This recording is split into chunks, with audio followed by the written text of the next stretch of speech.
श्री स्वामी समर्थ। मी मोहिनी विजय निंबाळकर तुमचं आपल्या यूट्यूब चॅनलमध्ये खूप खूप स्वागत आहे।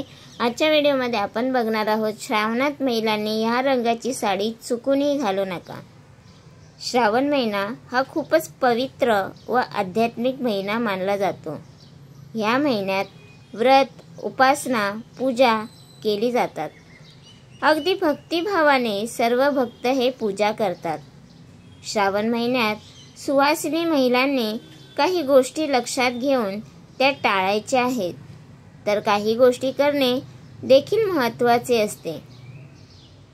सुवासिनी महिलांनी माता पार्वतीला प्रसन्न करून घेण्यासाठी कोणत्या गोष्टी कराव्यात आणि कोणत्या गोष्टी करू नयेत याबद्दल आपण आज जाणून घेऊया।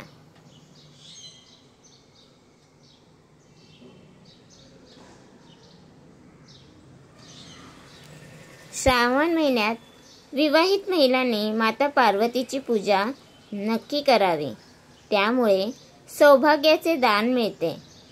सोमवारच्या दिवशी माता पार्वतीचे पूजन करून माता पार्वतीला लाल फुले, कुंकू हे सर्व अर्पण करावे। जर तुम्हाला जास्वंदीची फुले प्राप्त झाली तर मात्र तुम्ही ती फुले आई अंबिकेला नक्की अर्पण करावीत। त्याचबरोबर आई भगवतीला कुंकू लावल्यानंतर आपण ते स्वतःला देखील लावून घ्यायचे आहे, त्यामुळे आपले सौभाग्य अबाधित राहते।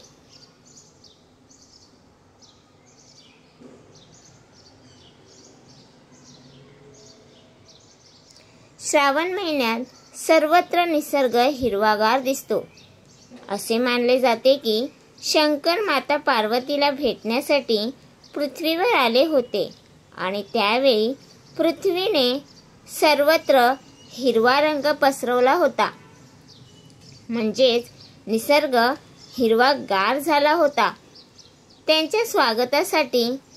त्यामुळे श्रावण महिन्यात विवाहित स्त्रियांनी हिरवी वस्त्रे परिधान करावीत।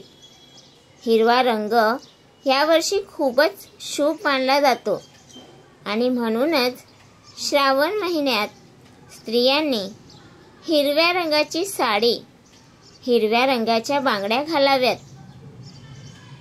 त्यामुळे त्यांचे आपल्या पतीसोबतचे संबंध दृढ होतात।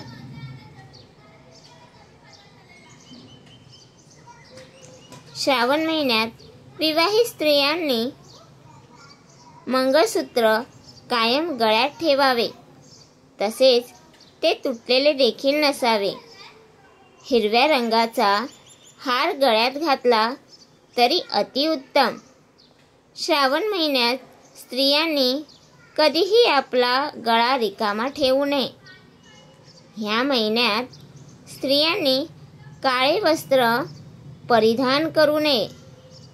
काळे वस्त्र नकारात्मक ऊर्जा आकर्षित करतात, त्यामुळे काळे वस्त्र चुकूनही घालू नये।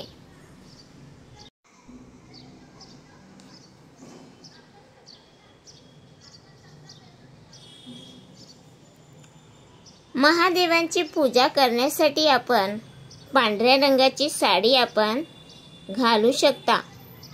हिरवा, लाल, गुलाबी, पिवळा कोणत्याही रंगाची वस्त्र परिधान केले तरी चालेल, मात्र आपण काळ्या रंगाचे वस्त्र आपण चुकूनही परिधान करू नका। तर तुम्हाला हा माझा व्हिडिओ कसा वाटला प्लीज कमेंट करून नक्की सांगा।